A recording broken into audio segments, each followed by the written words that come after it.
తులసి ప్రేక్షకులకు నమస్కారం. వికాసం కార్యక్రమానికి స్వాగతం.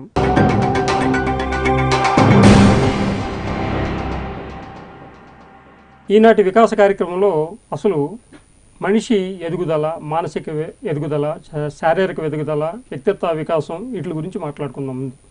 అసలు వికాసం అంటే ఏమిటి, ఈ కార్యక్రమానికి వికాసం అనే పేరు ఎందుకు పెట్టాం అనేది ముందు తెలుసుకుంటే, మార్పు అనేది మొక్క నుంచి అయినా సరే మనిషి నుంచి అయినా సరే ఒక్కటే ఉంటుంది.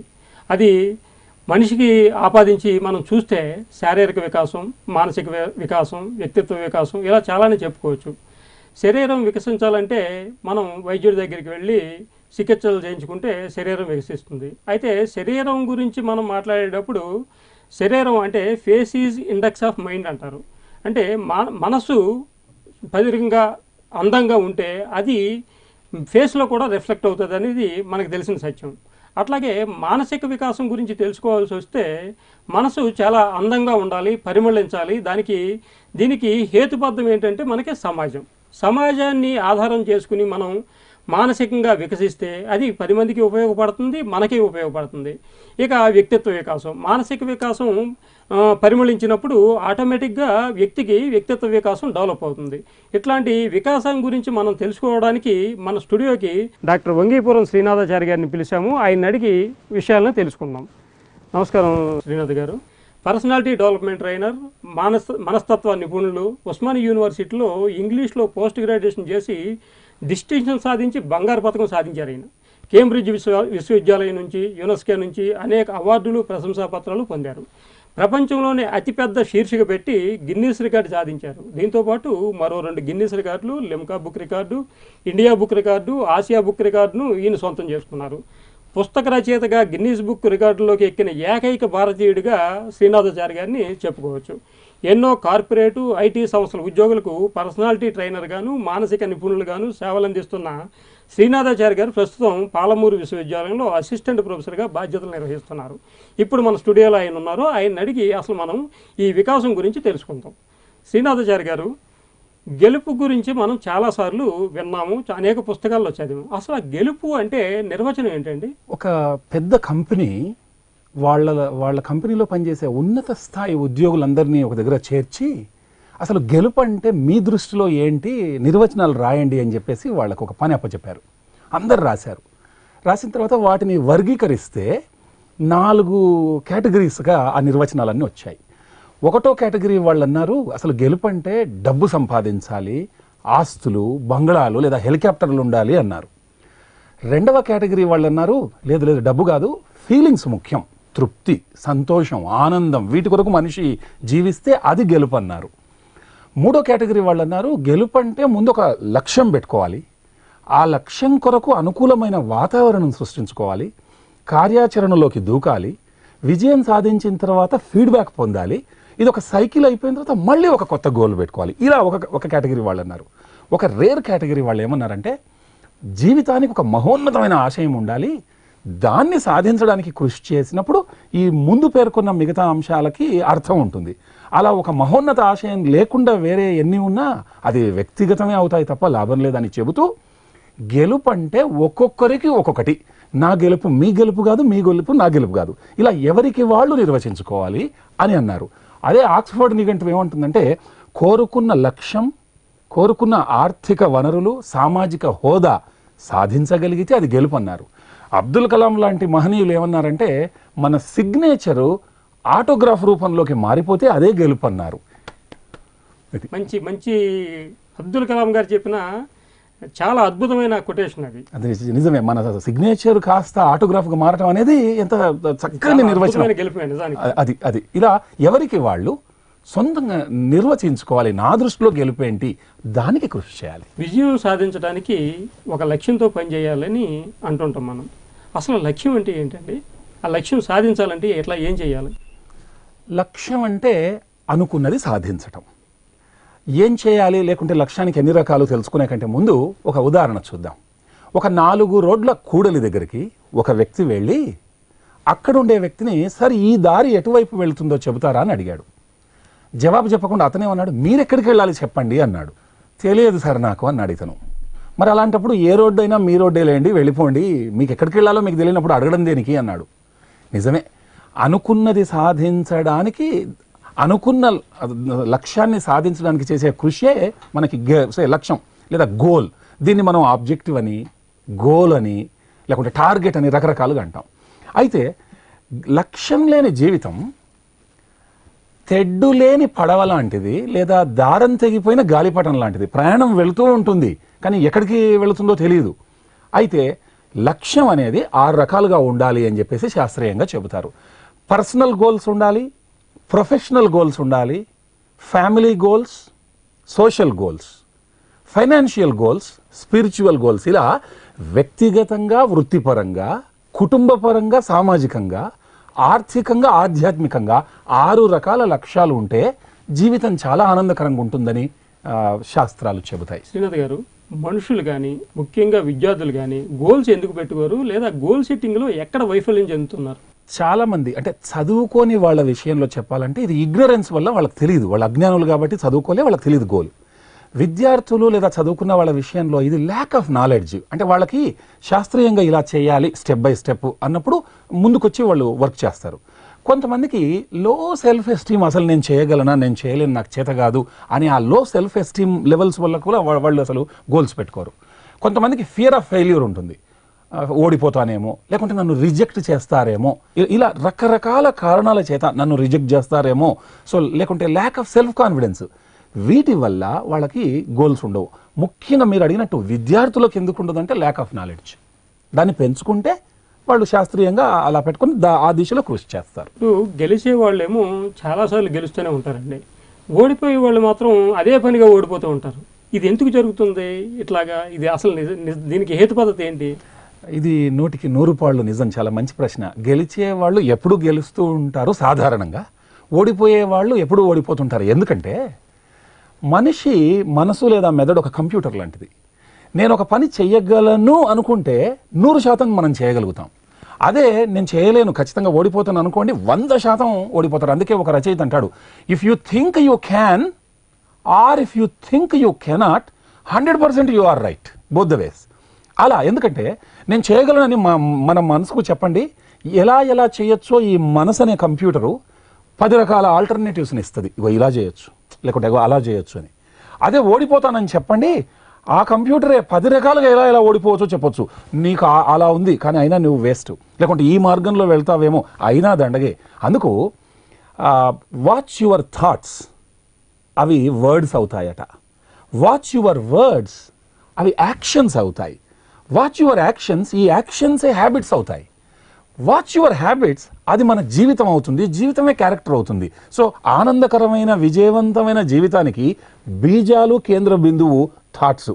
కాబట్టి గెలిచేవాడు గెలిచే థాట్ ప్రాసెస్తో బిహేవియర్ చూపిస్తాడు, ఓడిపోయేవాడు అలాంటి నెగిటివ్ థింకింగ్తో ఉంటాడు. కాబట్టి గెలిచేవాళ్ళు సాధారణంగా గెలుస్తారు, ఓడేవాళ్ళు ఓడుతుంటారు. అంటే మీరు ఇప్పుడు చెప్పింది సరదాగా మొదలైంది అలవాటు అవ్వడం, అలవాటు పెరిగి వ్యసనం అవ్వడం, దీనికి ఆపాదించవచ్చా? ఏదైనా అంతే, పదే అదే చేస్తున్నప్పుడు తప్పకుండా అది ఒక అంటువ్యాధిలాగా. ఇప్పుడు ఉదాహరణకు మన తమ్ముడు ఉన్నాడు, ఒక 100 మంది మేధావుల మధ్య ఉన్నాడు ఒక 6 నెలలు, ఖచ్చితంగా వాడు మంచి విషయాలు నేర్చుకుంటాడు. అదే ఒక దుర్వ్యసనాలు, చెడు అలవాట్లకు అలవాటు పడ్డ ఒక 100 మందితో మన తమ్ముడు పెడితే 6 నెలల తర్వాత ఒక ఋషి, ఒక మేధావి కావాలని మనం ఆలోచించకూడదు. కాబట్టి గెలుపైనా ఓటమి అయినా కంటాజియస్, అది అంటువ్యాధిలాగా వెళ్ళిపోతుంది. శ్రీనాథ్ గారు, ఈ కార్యక్రమంలో చిన్న విరామం తీసుకున్నాం. విరామం తర్వాత మళ్ళీ కలుద్దాం మనం.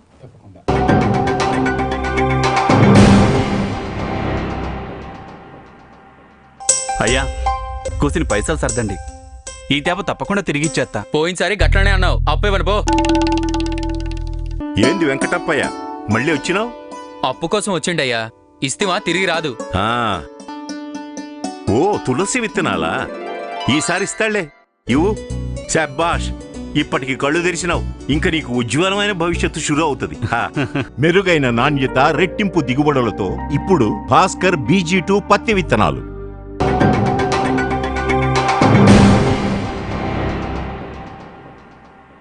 Welcome back. శ్రీనాథ్ గారిని మరిన్ని విషయాలు మనం అడిగి తెలుసుకుందాం. వైఖరి అంటే ఆలోచించే తీరును యాటిట్యూడ్ అంటాం కదండి, ఈ వైఖరికి గెలుపుకి ఏదైనా సంబంధం ఉందా? అద్భుతమైన సంబంధం ఉంది. దృక్పథం లేకుంటే ఈ వైఖరి దృక్పథాన్ని మార్చుకోవటం వల్ల జీవితాన్ని ఆనందమయం విజయవంతం చేసుకోవచ్చు అనేది 21వ శతాబ్దపు మేధావులు కనిపెట్టిన గొప్ప విషయం. అందుకే ఇంగ్లీష్లో our altitude in life depends on our attitude and aptitude అన్నారు. అంటే ఈ జీవితంలో ఎంత ఎత్తుకు ఎదుగుతాం అనేది మన వైఖరి యాటిట్యూడ్, మన ఆప్టిట్యూడ్ ఇష్టాల పైన ఆధారపడి ఉంది. ఒక ఉదాహరణ చెబుతాను. ఇంగ్లాండులో రైలులో 3 భారతీయులు ప్రయాణం చేస్తూ ఉంటే వీళ్ళకి గడ్డి మేస్తున్న ఒక గొర్రె కనబడుతుంది. అయితే సాధారణంగా ఇంగ్లాండ్ శీతల దేశం కాబట్టి అక్కడ తెల్ల గొర్రెలు ఉంటాయి, ఇది కాస్త నల్ల గొర్రె. అంటే భారతదేశంలో నల్ల గొర్రెల్లో 1000లో ఒక తెల్ల గొర్రె పుట్టినట్టు అక్కడ కూడా 1000 తెల్ల గొర్రెల్లో ఒక నల్ల గొర్రె పుట్టిండొచ్చుగా. అది గడ్డి మేస్తా ఉంటే మొదటి భారతీయుడు అన్నాడు, నేను ఒక విషయం కనిపెట్టా, ఇంగ్లాండ్లో ఉండే గొర్రెలన్నీ నల్లగా ఉంటాయన్నాడు. రెండవ భారతీయుడు స్పందించి, కాదు కదా అలా అనకూడదు, ఇంగ్లాండ్లో ఉండే గొర్రెలలో కనీసం ఒక గొర్రె నల్లగా ఉంటుంది, నువ్వు మిగతా గొర్రెలను చూడలేదు కదా అన్నాడు. మూడవ భారతీయుడు, మిత్రులారా మీరు కూడా తప్పే, మీరేమనాలంటే ఇంగ్లాండ్లో ఉండే గొర్రెలలో కనీసం ఒక గొర్రె కనీసం ఒకవైపు నల్లగా ఉండును, అవతల వైపు ఏముందో తెలియదు కదా, మనం రైల్లో ప్రయాణం చేస్తున్నాం. కాబట్టి మూడో వ్యక్తి చాలా వాస్తవానికి దగ్గరగా ఉన్నాడు. చూసారా, ఆలోచించే తీరు గుణాత్మకంగా చక్కగా రుజుమార్గంలో ఉన్నప్పుడు జీవితాన్ని ఆనందమయం చేసుకోవచ్చు. అంతకుముందు ఇద్దరు కూడా వాళ్ళ దృక్పథాన్ని మార్చుకోవచ్చు. ఇలా సకారాత్మకమైన గుణాత్మకమైన వైఖరి ఉన్నప్పుడు అది విజయానికి చాలా చేరువలో ఉంటుంది. చాలా బాగా చెప్పారు. అసలు మనిషికి యాటిట్యూడ్ ఎలా ఏర్పడుతుందండి, దాన్ని ప్రభావితం చేసే అంశాలు ఏమిటి? యాటిట్యూడ్, వైఖరి, దృక్పథం అన్నాం. ఇది మనిషి వ్యక్తిత్వానికి వికాసానికి కేంద్ర బిందువు. ఇంగ్లీష్లో 3 E's అంటారు ఈ వైఖరి ఏర్పడడానికి. ఈస్ అంటే 3 ఇంగ్లీష్ పదాలు, ఎన్వైరన్మెంట్, ఎక్స్పీరియన్స్ అండ్ ఎడ్యుకేషన్ అంటారు. అంటే ఎన్వైరన్మెంట్ అంటే చుట్టూ ఉండే వాతావరణం చక్కగా ఉన్నప్పుడు. ఇప్పుడు ఉదాహరణకు ఒక మంచి వాతావరణంలో బిలో యావరేజ్ క్యాండిడేట్ కూడా అవుట్ పర్ఫామ్ చేస్తాడు. అదే ఒక చెడ్డ వాతావరణంలో అబో యావరేజ్ క్యాండిడేట్ కూడా అండర్ పర్ఫామ్ చేస్తాడు. అంటే వాతావరణం అనేది చాలా ముఖ్యం. ఈ వాతావరణం ఇల్లు కావచ్చు, ఆఫీసు, పాఠశాల, కళాశాల, రాజకీయ వాతావరణం, సామాజిక, మన కాలనీ, ఈవెన్ మనం చూసే మూవీస్, వీటి ప్రభావం నిత్యం మన మీద ఉంటుంది. ఇది సకారాత్మకంగా ఉండగలగాలి. ఎలా ఉంటే అలాంటి ప్రభావం మనుషుల్లో. రెండవది ఎక్స్పీరియన్స్. మన ఎక్స్పీరియన్స్ గతంలో పాజిటివ్ ఎక్స్పీరియన్స్ ఉంటే భవిష్యత్తులో మళ్ళీ ఆ వ్యక్తి దగ్గరికి వెళ్ళాలంటే అదొక రెఫరెన్స్ పాయింట్ అవుతుంది. మంచిగా ఉంటే అప్పుడు చాలా బాగుండింది, మళ్ళీ వెళ్ళాలి ఆ వ్యక్తి దగ్గర కనిపిస్తుంది. అదే నెగిటివ్ ఎక్స్పీరియన్స్ ఉంటే, ఓహో ఆ రోజు ఇలా జరిగింది కదా, ఆయన దగ్గరికి వెళ్ళను అంటే పాస్ట్ ఎక్స్పీరియన్స్ భవిష్యత్తు ప్రవర్తనకి ఒక రెఫరెన్స్ పాయింట్ అవుతుంది. కాబట్టి ఎక్స్పీరియన్స్ కూడా మనిషి వైఖరిని ప్రభావితం చేస్తుంది. చివరిగా విద్య. మంచి ఎడ్యుకేషన్ ఉన్నప్పుడు మంచి వైఖరి ఏర్పడే అవకాశం ఉంది. అయితే ఇలా చెప్పడానికి రూల్ లేదు, విద్యావంతులందరూ మంచి యాటిట్యూడ్తో ఉంటారన్న గ్యారెంటీ లేదు. కానీ మంచి యాటిట్యూడ్ను చూపించడానికి విద్యావంతుడికి ఉండే అవకాశం విద్యాహీనుడికి లేదు. కాబట్టి మంచి వ్యక్తిత్వానికి మనకి ఈ 3 E's environment, experience and education వీటిపైన దృష్టి పెట్టాలని మన మనోతత్వ శాస్త్రవేత్తలు చెబుతారు. కొందరేమో ఓడిపోతూ ఉంటారు కానీ అల్టిమేట్గా విజేతలు అవుతారు. అంటే ఎదురీతలో విజేత చివరికి మిగులుతాడు. దీనికి కారణం ఏంటి? అసలు దీని ఎట్లాగా ఇది సాధ్యమవుతుంది వాళ్ళకి? ఇది ఒక అద్భుతమైన ప్రశ్న, ఓడి గెలవటం అనేది. ఎందుకంటే ఎప్పుడు గెలిచేవాడు గెలుస్తూనే ఉంటే వాడికి ఓటమి రుచి తెలియదు. ఇప్పుడు చీకటి అంటే ఏంటో తెలిసినప్పుడు వెలుతురు గొప్పదనం ఏదో తెలుస్తుంది. అలా ఓడిపోయినప్పుడు, అందుకే చేప కెరటాలకి అలలకి ఎదురుగా ఈదుతుంది కాబట్టే సముద్రంలో నీళ్ళలో బతుకుతుంది. అలబోయే దిశలో వెళితే రాయికి తగిలి చనిపోతుంది. గాలిపటం గాలికి ఎదురుగా వెళుతుంది కాబట్టి పైకి ఎగురుతుంది. అందుకే ఒక కవి అంటాడు, కెరటం నాకు ఆదర్శం, పడినందుకు కాదు పడినా పైకి ఎగిసినందుకు అన్నాడు. ఇలా ఓడి గెలిచినప్పుడు వాళ్ళలో ఉండే ఆ థ్రిల్ వేరే ఉంటుంది. ఆ విజయం రీసౌండింగ్ విక్టరీ అంటాం. ఉదాహరణకి సచిన్ టెండూల్కర్ 8వ తరగతిలో ఫెయిల్ అయిపోయాడు. అవును. అమితాబ్ బచ్చన్ గారు రేడియో కేంద్రానికి వెళ్ళి వాయిస్ టెస్ట్ చేసుకుంటే నీ వాయిస్ అసలు సరిగ్గా లేదు, వెళ్ళిపో అని రిజెక్ట్ చేశారు. అబ్దుల్ కలాం గారు ఎన్ని కష్టాలు పడ్డారో, కాకపోతే ఆయన ప్రథమ పౌరుడు, శాస్త్రవేత్త, ఆఖరికి గుండెకి సంబంధించిన కూడా ఒక గ్యాజెట్ని ఆయన కనిపెట్టిన ఒక శాస్త్రవేత్త, మహనీయులు. ఎడిసన్ తీసుకోండి, థామస్ అల్వా ఎడిసన్. ఆయన కనిపెట్టినన్ని అంశాలు ఆయనకు ఉండే పేటెంట్స్ ఎవరికి లేవు. కానీ జీవిత ప్రథమంలో రైలు బోగిలో పేపర్ అమ్ముకొని బతికాడు థామస్ అల్వా ఎడిసన్. మరి చాలామందికి తెలియకపోవచ్చు ఈ విషయం. రైతు సోదరులు బతకడానికి ఎముకలను గ్యాదర్ చేసి అవి అమ్మితే ఆ ఎముకలను మెడిసిన్స్ తయారు చేస్తారంటే కిలోలుగా అమ్మి ఆ వచ్చిన డబ్బులతో బతికారు రైతు సోదరులు. విమానం కనిపెట్టారు. ఇలా ఓడి గెలిచిన వాళ్ళు ఎంతోమంది ఉన్నారు. Abraham Lincoln for example. ఇలా ఓడటం తప్పు కాదు, ఓడిన ప్రతిసారి మళ్ళీ లేయాలి. అందుకే వివేకానంద అంటాడు, our glory lies not in never falling down but in rising up whenever we fall down. పడ్డ ప్రతిసారి పైకి ఎగరాలి. అందుకే ఓడి గెలవటంలో ఉండే ఆ థ్రిల్, ఆనందమే వేరు. చివరగా జీవితం అనేది పూలపాన్పు కాదు, మొత్తం అసలు గెలుపు అలాగే కంటిన్యూస్గా ఒక ప్రయాణంలాగా ఉండకుండా కష్టాలతో పాటు ఉంటుంది విజయం.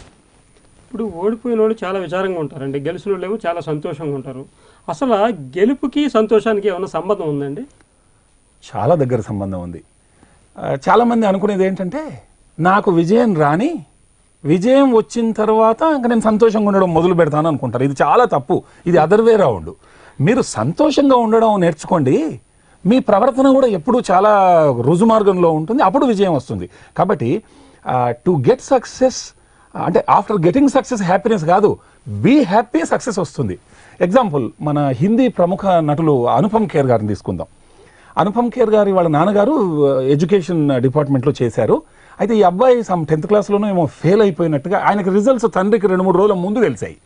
తెలిసిన తర్వాత కొడుకుకి ఇంకా తెలియదు. ఫ్యామిలీ మొత్తాన్ని పార్టీకి తీసుకెళ్లారు, హోటల్కి తీసుకెళ్ళి నీకు నచ్చినట్టు భోంచేయరా అని చెబితే, ఆ ఆనందకరమైన సందర్భంలో అప్పుడు చెప్పాడు, ఒరే చిన్న, 2 రోజుల్లో నీ ఫలితాలు వస్తున్నాయి, నాకు తెలిసింది, నువ్వు ఫెయిల్ అయిపోయావు, నువ్వు పాస్ కాలేదు, బట్ ఏం పర్వాలేదు, నువ్వు నీ కోసం చదువు, ఈ సమాజం కోసం చదువు, మార్కుల కోసం చదువుకు, నేను ఏమనుకోనంటే చాలా సంతోషపడ్డారు అనుపమ్ ఖేర్ ఆ వయసులో. ఆ తర్వాత ఆయన ఈరోజు ఎంత గొప్ప నటుడయ్యారు, ఆ సహజమైనటువంటి నటుడు ఆయన. అలా మనకు సంతోషంగా ఉన్నప్పుడు గెలుపు ఆటోమేటిక్గా వస్తుంది. ఓటమి పాలవడానికి మనుషులు కారణాలు ఏంటండి? ఓటమి పాలు కావడానికి అన్నప్పుడు చూడండి, అసలు ఓటమి అంటే ఏంటి? జీవితంలో చేసే పనులన్నీ మైనస్ గెలుపు, అది ఓటమి. గెలుపు అంటే ఏంటి? జీవితంలో చేసే యాక్టివిటీస్ అన్నీ మైనస్ వైఫల్యం, అదే గెలుపు. అసలు మన వాళ్ళకి అసలు లక్ష్యం అంటే తెలియదు, దాన్ని ఎలా పెట్టుకోవాలో తెలియదు. లేకుంటే సెల్ఫ్ కాన్సెప్ట్ అంటే ఏంటి, నేనేంటి, నా బలాలు, నా బలహీనతలు ఏంటి, అలా ఆత్మావలోకనం, నేను అనే కాన్సెప్ట్, నో దై సెల్ఫ్ అంటారు ఇంగ్లీష్లో. పురాణాల్లో నిన్ను నీవు తెలుసుకో, అహం బ్రహ్మాస్మి అని చెప్పేసి అన్నారు. ఇలా ఈ సెల్ఫ్ కాన్సెప్ట్ లేకపోవటం, లేదా లో సెల్ఫ్ ఎస్టీమ్ ఉండటం. నిజానికి మనందరం ఆకాశం అంతా ఎగరవలసిన గద్దలం, కానీ చుట్టూ ఉండే వాతావరణం సరిగ్గా లేక అవన్నీ కోడిపిల్లలు అనుకొని, ఆ కోడిపిల్లల మధ్య నేను కోడిపిల్లని అనుకొని ఇలా కోడి జీవితమే జీవిస్తాను తప్ప ఆ గద్దలాగా ఎగరగలగటం మనం నేర్చుకోవాలి. అందుకే ఈ నెగిటివ్ థింకింగ్ అంతా మనిషిని గెలవకుండా చేస్తుంది. అసలు గెలుపు అనేది ఒక ఛాన్సా, ఒక చాయిస్ అండి? ఛాన్సా, చాయిస్, అబ్సల్యూట్లీ అది ఒక చాయిస్. మనం ఎంచుకోవాలి. ఉదయం నిద్ర లేచిన తర్వాత సంతోషంగా ఉందామా రోజంతా, లేకుంటే దుఃఖంతో ఉందామా అనేది అది మన చాయిస్. ఎలా ఉండాలనుకుంటే అలా ఉండొచ్చు. అది ఛాన్స్ ఎలా అవుతుంది? ఛాన్స్ అనేది ఏదో ప్రకృతి విపత్తులు సడన్గా అనుకోకుండా జరిగేది ఒక ఛాన్స్ అనేది. కానీ చాయిస్ అంటే అలా కాదు. ఒక ఎగ్జాంపుల్ చెప్తాను. ఒక హోటల్లో పనిచేసే ఒక వ్యక్తి చాలా పాజిటివ్ థింకర్.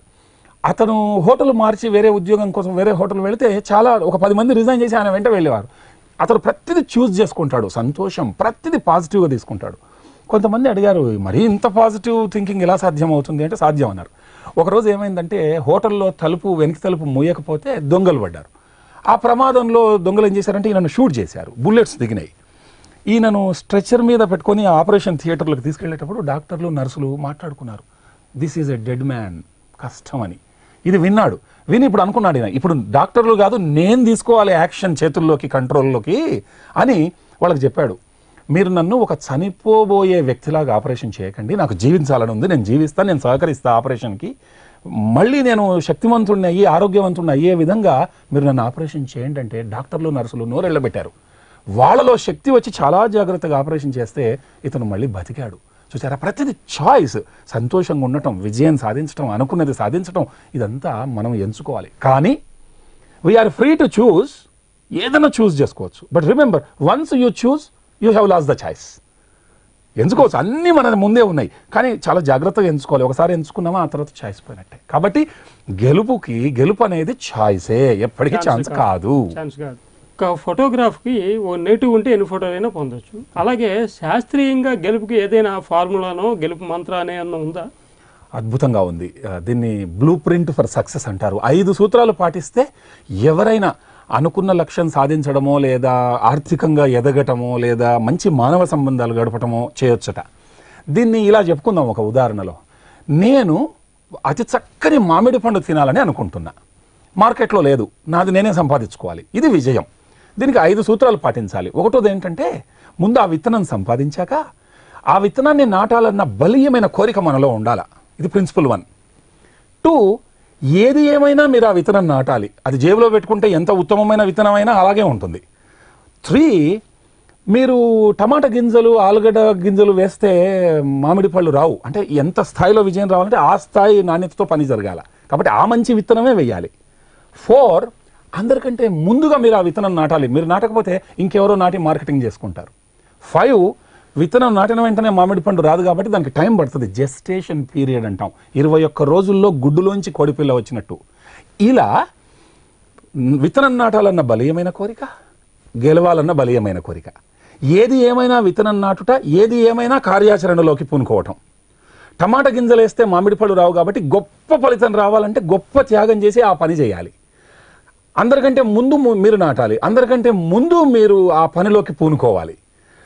నాటిన వెంటనే ఫలితం రాదు, వెయిట్ చేయండి. ఒక పనిలోకి పూనుకున్న వెంటనే ఫలితం రాదు, వెయిట్ చేయండి.